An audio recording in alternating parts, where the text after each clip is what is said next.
పద్మపురాణాంతర్గత శ్రీ మాఘ మహాత్మ్య 3వ భాగం 21/1/26.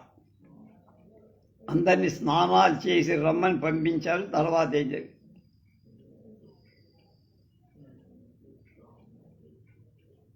స్థితస్తూష్ణీ మహారాజ తత్సమీపే మహామతి హృద్గతం తస్య విజ్ఞాయ త్వనుజ్ఞాం ప్రదదౌ తతః సోనుజ్ఞాతస్తథా రాజ కృతకృత్య సుఖేన చ పునః స నగరీం ప్రాప వీరోऽసౌ హర్షపూరిత భోజితో నాగరై సర్వై సుతోऽసౌ వందిభిస్తథ అంతఃపురం వివేశాధ వానప్రస్థకథాం స్మరన్ ఉషిత్వా తత్ర రాజా వై నిశామేకాం సుఖేన చ ప్రభాతే పునరుత్థాయ దిలీపో భూభృతాంబర శ్వేతాత్వం రథం ఆరుహ్య సుశ్వేతఛత్ర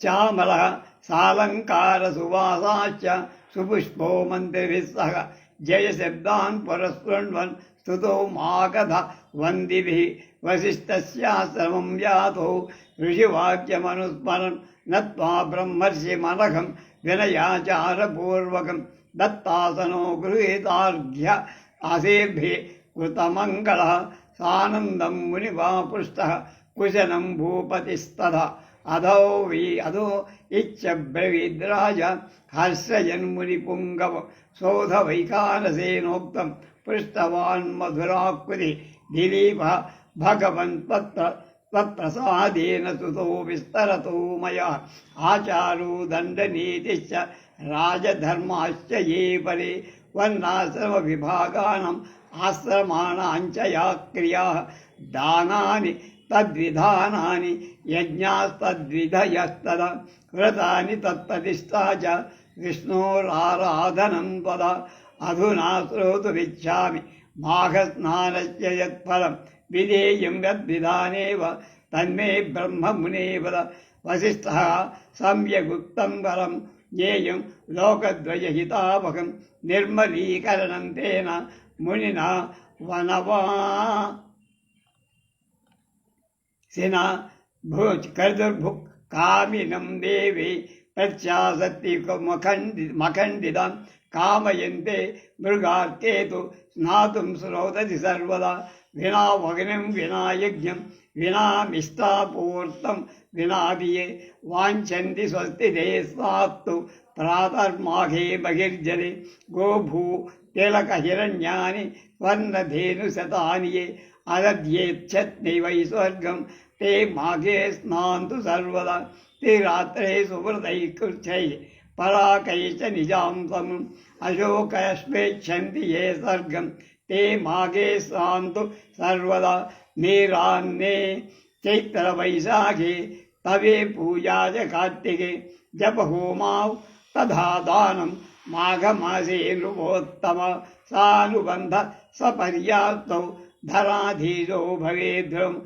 कैवल्योत्पादिकारुष्ठे ययौ सौ न भवेत् पुनः स अग्नौ परिवस्यास विहिता दिव्यलोचनै तदक्षयं तपोदानं माघमासे नृपोत्तमा.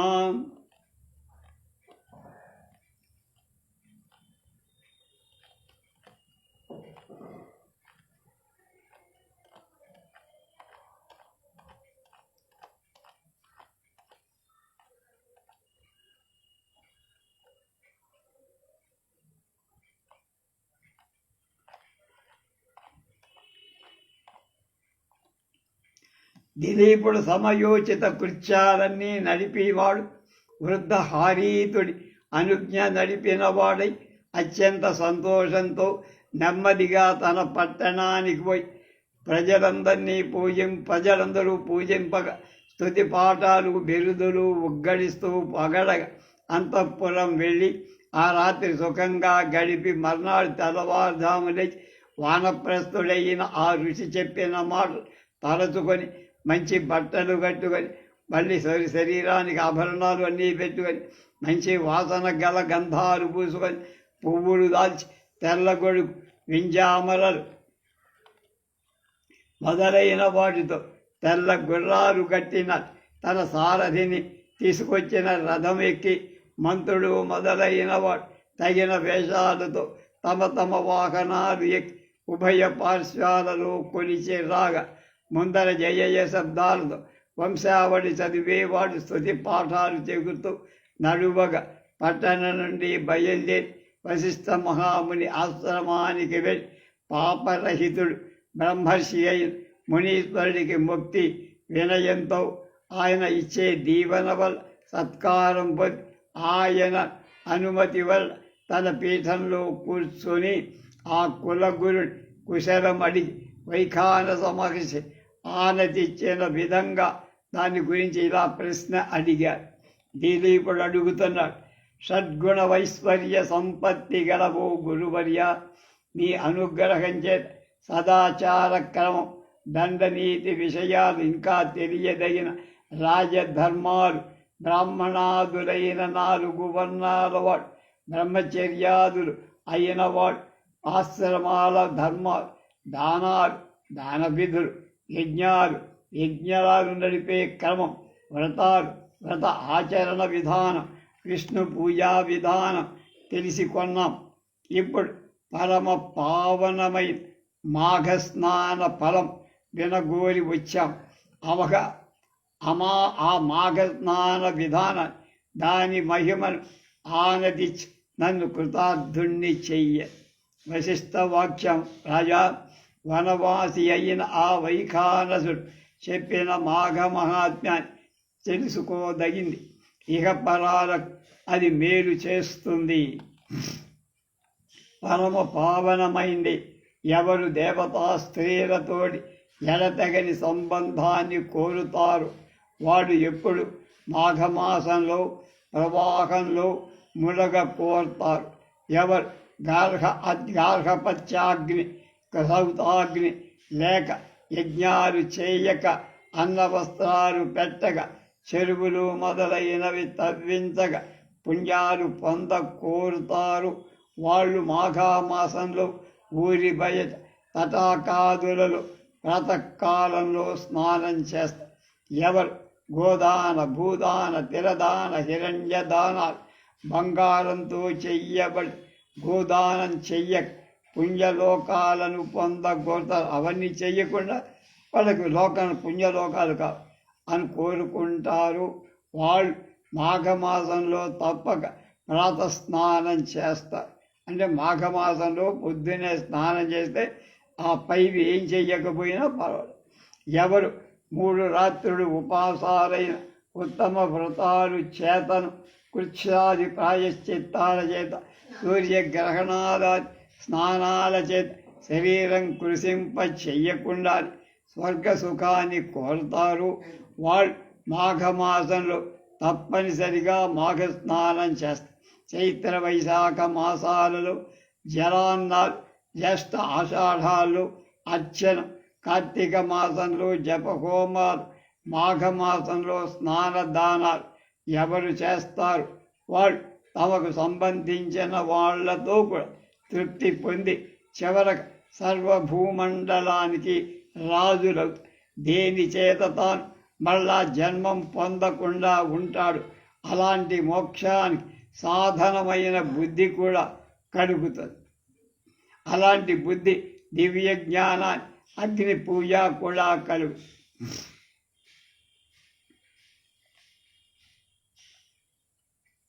మాఘమాసంలో చేసేటువంటి దానం ఎప్పుడు చెడని తపస్సు పోలిలుగా ఉంటుంది. అలాగే సంపద లభించను, మంచి భార్య కలుగుతుంది, సంభోగ ప్రాప్తి ఉంటుంది. అటు కాకపోతే శరీర శుద్ధికైన ఈ స్నానం అని కొందరు తలుస్తారు. కనుక పూర్వకాలంలో దేవతల తల్లి అదితి 12 నెలలకొకసారి వచ్చే ఈ మాఘ స్నానంలో ఆహారం లేని నియమంతో స్నానం చేసి 3 లోకాలలో ప్రసిద్ధులై ఇంద్రాది దేవతలను 12 ఆదిత్యులను కన్నది. సౌందర్యవతి అయిన రోహిణి, దయామతి అయిన అరుంధతి, సౌభాగ్యవతి అయిన శచి, అలాగే అనేక ఈ మాఘమాసంలో స్నానం చేసి మనోజ్ఞమైన కాంతితో వేశ్యల నాట్యం చేత అందగించే ముంగిళ్ళు ఏనుగుల చెవులనబడి విసిని కర్రల వల్ల పుట్టిన గాలి చేత ఆవరింపబడి చక్కదనం గల ఇల్లాండ్ర చేత సందడిగా ఉండే చెవులకింపుగా వినబడి ఆట పాటల రొదలు కలది శుభకార్యాల చేత వెలుగుంది వేద మంత్రాల చేత పవిత్రమైంది తత్వం తెలిసి సద్బ్రాహ్మణులతో కూడుకొన్నది ఎప్పుడు అతిథుల చేత సేవింపబడేది మిగుల మేలైంది అయిన దివ్య మందిరంలో సంతోషంతో నివసిస్తారు. మాఘమాసంలో విశేష దానాలు శివార్చనం చేసే వాళ్ళ కోరిక పొందదగిన శివుని నివాసానికి కైలాసంలో ఉంటారు. మరి ఈ మాఘమాసంలో నియమంతో ఇష్ట వస్తువులను విసర్జించేవాడు మంచి నియమాన్ని పాటించేవాడు శివపదం పొందుతాడు. ధర్మానికి మూలం అధర్మానికి మూలఛేదం. కోరిన ఫలాన్ని పొందడానికి స్రోవ కోరికలు లేని వాళ్ళకి కోరకుండా బుద్ధినిచ్చేది ముక్తిప్రదమైన ఈ మాఘమాసం అన్ని పాపాలను మూలమట్టుగా నాశనం చేస్తుంది. అఘం అంటే పాపం, మా అంటే పోగొట్టేది కనుక పోగొట్టే పాపాలని పోగొట్టే నెల మాఘమ కనుక దానమిచ్చడం చేత స్వభావం కలవాడు. అడవిలో నియమంతో నివసించే వాళ్ళ ఏ లోకాలు లభిస్తావు ఆ లోకాలు మాఘ స్నానం చేసిన వాళ్ళకి లభిస్తాయి. ఏ పుణ్యం చేత స్వర్గం నుండి బయటికి పడతారు మాఘ స్నానం వల్ల ఆ పుణ్యం చేత ఎప్పటికీ స్వర్గం నుంచి బయటికి రారు. మానవుడు తరించడానికి ఇంతకంటే సులభ ఉపాయం లేదు, ఇంతకంటే గొప్ప తపస్సు లేదు. ఎప్పుడు చేద్దాము అప్పుడే పాపాలు నశింపచేసేటువంటి ఇది తప్పక చెయ్యదగిన కార్యం. ఈ కథ పూర్వకాలంలో మణికూట పర్వతంలో భృగు మహర్షి చేత ఒకనొక గంధర్వుడికి చెప్పబడిందని వశిష్ఠ మహాముని దిలీపుడితో అన్నారు.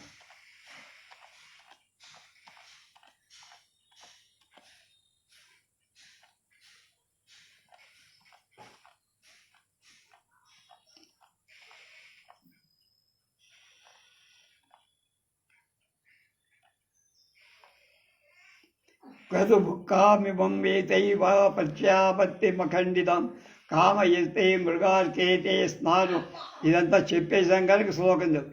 శ్రోతసి సర్వదా వినా వహినిం వినా యజ్ఞం విష్టాపూర్తం వినాపి వాంఛంతి స్వస్తితే స్నాంతు ప్రాతర్మాఘే బహిర్జన్ గోభూతి తిలహిరణ్యాన్ సర్వధేను శతాని అదత్వేచ్ఛంతి వై స్వర్గం తే మాఘాయ స్నాస్తు సర్వదా. శ్రీరాత్రై సువ్రతై కృచ్ఛ్రై పరాకైశ్చ నిజాం తను అశోష్య అచ్చంతి ఏ స్వర్గం తే మాఘాయ స్నాస్తు సర్వదా. నీరాన్నే చైత్ర వైశాఖే తపే పూజా చ కార్తికే జప హోమౌ తథా దానం మాఘమాసే నృపోత్తమ. సా సుబంధ సుపర్యాప్తో ధరాధీజో భవేద్ధ్రువం కైవల్యో ఉత్పాదికా వృద్ధి యయౌసౌ న భవేత్ పునః. స దాగ్రౌ పరివశ్యాస విషయా దివ్యలోచై తదక్షయం తపోదానం మాఘమాసే నృపోత్తమా. సంపదే చ సుజాయాయై రతయే తద్వినాపశివ కాయశుద్ధ్యర్థమపరి చతుర్థం స్నారజం ఫలం నిరన్నాహ్యదిద్ద స్నాత్వా మాఘద్వాదశమాసికి ఇంద్రాజ్యాన్ ద్వాదశాదిత్యాన్ లేభే త్రైలోక్య విసుత. సుభగా రోహిణీ మాఘ దయాశీలాహ్యరుంధతి శశీచ రూప సంపన్న ప్రాసాదే సప్తభౌమికే తుములీకృత శోభాఢ్యే నత్తకీరతాజరే విపర్ణ మరుచ్ఛతే చెన్నె రూపవ స్త్రీ జనాకుల జితవాదితరిఘోషే మంగళాచార శోభితే వేదమంత్రై పవిత్రే చ తద్వ ద్విజ సమాకులే సురార్చన కుతే రమ్యే సదా అతిథి సేవితే ముదితాస్తే వసంతీహ యై స్నాత్తం మకరే రవు దత్తం యై బహుధా మాఘే పురాణి సుపరిష్కృతః తే యాంతి సదనం శంభు సర్వకామ ప్రభు ఇష్టవస్తు పరిత్యాగ నియమస్య చ పాలన ధర్మమూల సదా మాహు ధర్మమూలం నిక్కురుంతతి కాలమాల కామమూల ఫలద్వారో నిష్కామో మోక్షధాస్తదాః ఏ లోకా దానశీలానాం ఏ లోకా విపినౌకసాం ఏ లోకా అతిథిభక్తానాం తే మాఘస్నాయినాం సద దేవలోకా నివర్తంతే పుణ్యైరన్యై పరంతవ కదాచిన్న నివర్తంతే మాఘస్నానరతా జన నాతః పరతరం కించిత్ తపోనాతః పరం మహత్ ఏతదేవ పరం తప్యం సజ్జో దురితనాశన విద్యాధరాయ కథితం భృగుణామణిపర్వతే కశ్చిత్ విద్యాధరో రాజన్ ధర్మేణ ప్రతిబోధిత శ్రీ పద్మపురాణి మాఘమాహాత్మ్యే దిలీపస్య మృగయాదిక ప్రసంగో నామ ద్వితీయోధ్యాయ. ఒక్కసారి చివరి మాత్రం తెలుగులో చెప్పు. మాఘమాసంలో చేయబడే దానం ఎప్పుడూ చెడని తపస్సును పోలి ఉంటుంది. అలాగే సంపద లభిస్తుంది, మంచి భార్య కలుగుతుంది, సంభోగ ప్రాప్తి. అలా కాకపోతే ఈ శరీర శుద్ధి ఈ స్నానం కోసం చేస్తారు కనుక పూర్వకాలంలో దేవతల తల్లి అదితి 12 నెలలకు ఒకసారి వచ్చే ఈ మాఘమాసంలో ఆహారం నియమాలు పాటిస్తూ అంటే అన్నం కూడా తినకుండా స్నానం చేసి 3 లోకాలలో ప్రసిద్ధులై ఇంద్రాది దేవతలు 12 ఆదిత్యులను కన్నది. సౌందర్యవతి అయిన రోహిణి, దయామతి అయిన అరుంధతి, సౌభాగ్యవతి అయిన శచి అనేకులు ఈ మాఘ స్నానం చేసి మనోజ్ఞమైన కాంచి తేద పుట్టారు. వేశ్యవాక్యాల అందగించే ముంగిళ్ళు కలదు. ఏనుగుల చెవులనేటువంటి విసిని కర్రల వల్ల పుట్టిన గాలి చేత ఆవరించబడినది. చక్కదనం గల ఇంద్రాంధ్ర చేత సందడిగా ఉండి చెవులకు ఇంపుగా వినపడే పాట రథలు కలదు. శుభకార్యాలకే వెలుగొంది. వేదమంత్రాల చేత పవిత్రమైన తత్వం తెలిసిన సద్బ్రాహ్మణులతో కూడుకొన్నది. ఎప్పుడు అతిథుల చేత సేవింపబడి చాలా మేలైందైన దివ్య మందిరంలో సంతోషంతో నివసిస్తారు. వీళ్ళంతా మాఘ స్నానం చేస్తే మాఘమాసంలో విశేష దానాలు శివార్చనం చేసేవాళ్ళ కోరికలన్నీ పొందదగిన శివుణ్ణి నివాసమైన కైలాసంలో వాళ్ళంతా చనిపోయాక అక్కడికి చేరతారు. అలాగే ఈ మాఘమాసంలో నియమంతో ఇష్ట వస్తువులను వదిలేసిన వారు, మంచి నియమాలు పాటించేవారు శివపదం పొందుతారు. ధర్మానికి మూలం, అధర్మానికి మూలఛేదం. కోరిన ఫలాలు పొందడానికి దారి. కోరికలు లేని వాళ్ళకి కోరకుండే బుద్ధినిచ్చేది. ముక్తి ప్రదమైన ఈ మాఘమాసం అన్ని పాపాల మూలాలు నాశనం చేసి దానం ఇవ్వడమే స్వభావంగా ఉన్నవాడు. అడవిలో నియమంతో నివాసం చేసేవాళ్ళు ఏ లోకాలు లభిస్తాయో ఆ లోకాలు మాఘ స్నానం చేసిన వాళ్ళకి తప్పక లభిస్తాయి. ఏ పుణ్యం చేతనైనా స్వర్గం నుండి కిందకి రావచ్చు, కానీ మాఘమాసం చేతిలో స్నానం చేసిన వాళ్లకు వచ్చిన పుణ్యం మళ్ళా వెనక్కి రాదు, స్వర్గం నుంచి కింద పడరు. అది ఇంతకంటే ఇతరమైన సులభ ఉపాయం ఇంకొకటి లేదు. ఇంతకంటే గొప్ప తపస్సు లేదు. ఎప్పుడు చేస్తామో అప్పుడే పాపాలు నశించడం ప్రారంభం. ఈ కథ పూర్వకాలంలో మణికూట పర్వతంలో భృగు మహర్షి చేత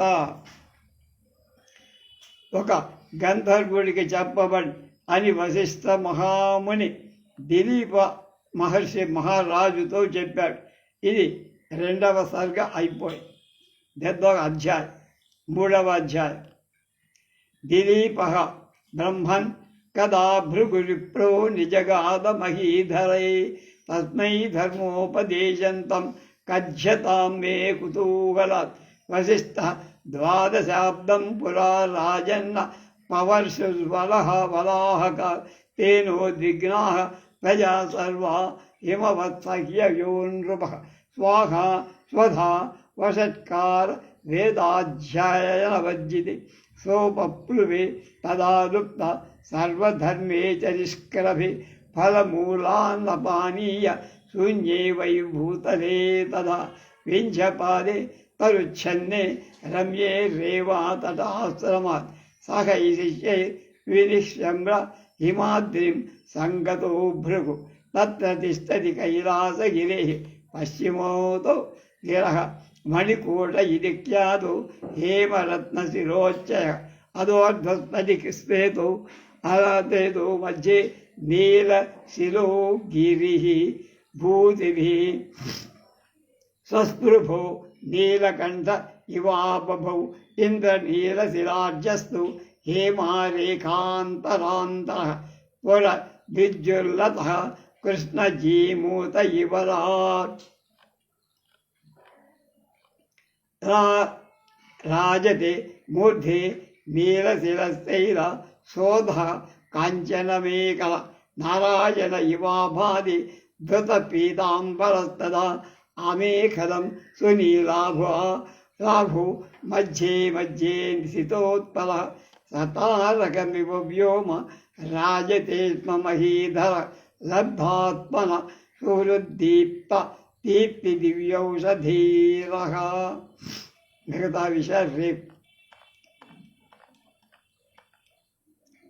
బ్రహ్మర్షి అయిన వశిష్ఠ మునీశ్వర ఎప్పుడు మణికూట పర్వతంలో భృగు మహర్షి గంధర్వుడికి భృగు మహర్షి గంధర్వుడికి ధర్మోపదేశం చేశాడు నాకు చెప్పు. అప్పుడు వశిష్ఠుడు పూర్వకాలంలో ఒకప్పుడు వానలేక కాటకం సంప్రాప్తం కాగా హిమవత్ పర్వతానికి సహ్య పర్వతానికి మధ్య దూరమంతా జనుడల్లా అన్న వస్త్రాలు లేక చాలా బాధలు పడి అప్పుడు హోమ కార్యం నడపడానికి దేవతా నివేదనాన్ని పితృదేవతా నివేదనాన్ని కావలసిన పదార్థాలేమీ లేక వేద పాఠాలు జరక్క క్రూర జనుల వల్ల బాధలు ఎక్కువ కాగా అన్ని ధర్మాలు చేయి ఆహారానికి పళ్ళు దుంపలు కూడా దొరక్క గుంటలు చెరువులు పాడుపడి నీళ్లు దొరక్కబోగా భృగు మహాముని ఒక విధాలైన వృక్షాలు కలి అందంగా ఉన్న రేవా నది గట్టులో తన ఆశ్రమంలో నిలవలే అక్కడి నుంచి వెళ్ళి శిష్యులతో హిమవత్ పర్వతానికి పోయి చూడగా దానికి పడమటి వైపు కైలాస పర్వతం దగ్గర బంగారమయమైన రత్నమయాలైన రాళ్ల చేత పర్వతమైన మిక్కిలి ఉన్నతమైన కింద పైన స్ఫటిక రాళ్లతో తెల్లగా ఉన్న మధ్య భాగంగా నల్లని దేహంలో తెల్లని బూడిద తాల్చుకొని పల్లవన్నే జడముడిని నల్లని మెడ కల శివుడాగా అన్నట్లుగా ప్రకాశించేది. అక్కడచ్చట ఇంద్రనీలమణులు బంగారు వన్నెల జాదురేఖలు కలిగి తీగ మెరుపుతో వర్షాకాలపు మేఘంలా వెలుగుతుండి శిఖరాలలో ఇంద్రనీలమణుల మధ్య భాగంలో బంగారు వన్నెగల రేకులు గలి పీతాంబరాలు ధరి విష్ణుమూర్తిల తేజస్సు కనిపించేటువంటి నల్లగా వచ్చే నెత్తపు పట్టులలో నడుమ తోచేటువంటి స్ఫటికరాలు మెనుకు మెనుకు మనగ నక్షత్రాలతో ఆకాశంలా మెరుస్తున్నది. విశల్యకరణి లోనుగా గల జ్యోతి స్వరూపాలైన మూలికల రాత్రి పగలు దీపాలు వెలగనట్టుగా ఒప్పేటువంటి మహాగృహాన్ని పోలి ఉన్నది. చతురలలో పిల్లల గ్రోవులు ఊదుతూ పాటలు పాడు చెంచేత తిరుగగా ధ్వజాల చేత పోలిన అరటి ఆకులు ధ్వజాలను పోలిన అరటి ఆకులు పచ్చని నీలాలు ఉన్న చెట్లు బదులుగా గల రత్నాల కాంతులు ఒకదాంతో ఒకటి ఆకారంలో తోచేటువంటి ఇంద్రధనుస్సు అనదగిన గైరికాది ధాతువులచే బహువిధాలైన రత్నాలచే జ్వాలలతో కూడి అగ్నిలాగా కనబడి మణికూటం అనే పర్వతం ఒకటి ఉంది. ఆ కొండల మీద సదరపు నేల మీద ఉన్నత రాళ్లపై నివసించి అనేకులు గంధర్వు తమకు గల విహారాల బడలికలు పోగొంటూ అందరి చరులలో ప్రాణవాయువుని బిగబట్టుకొని సర్వ దుఃఖాలను వదిలేసి తర్తించే విరాగులు పగళ్ళు రాత్రులలో ఏకాంత గృహాల్లాగా అచంచలులై పరబ్రహ్మాన్ని ధ్యానిస్తూ ఆ కొండ గవులలో గుహలు చేరుకొని అనేకులు సిద్ధులు చేతులలో జపమాదికలు ఎలాడుతుండగా సగం మూసిన కళ్ళతో భగవంతుణ్ణి ధ్యానిస్తూ ఉంటారు. మిగతాది రేపు.